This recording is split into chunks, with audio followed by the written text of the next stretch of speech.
Majoriti orang gagal dalam IXFlix bukan sebab tak buat, tapi sebab dia buat tanpa faham.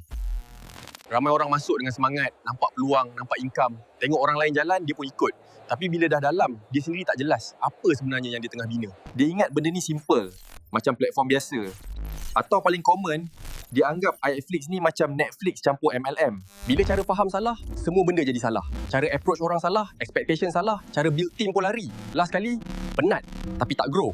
Chapter pertama dalam journey ni bukan duit, tapi kefahaman. Jelas satu benda, IXFlix ni bukan sekadar platform. Dia adalah satu ekosistem. Ada content, ada teknologi, ada community.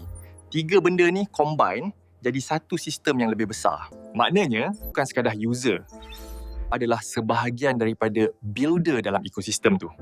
Bayangkan anda masuk satu bandar. Bandar tu masih dalam proses bina. Ada orang masuk, sekadar duduk dalam bandar.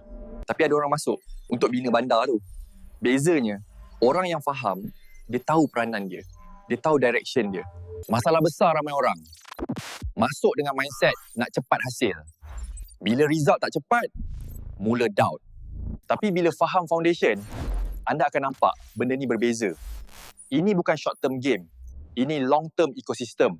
Daripada fokus duit cepat, anda mula fokus positioning. Daripada ikut orang, anda mula faham sistem.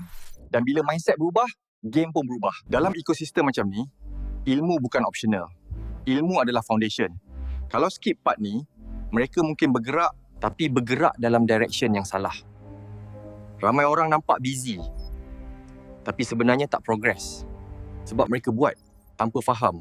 Kadang lebih baik slow and steady tapi betul daripada laju tapi tersasar.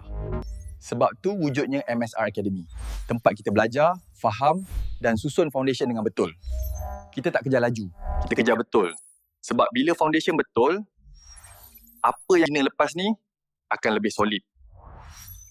Kalau anda serius nak bina IXFlix untuk jangka panjang, jangan terus buat tanpa faham. Jangan ulang kesilapan yang sama. Start dengan education. Follow MSR Academy. Kita faham, baru kita bina.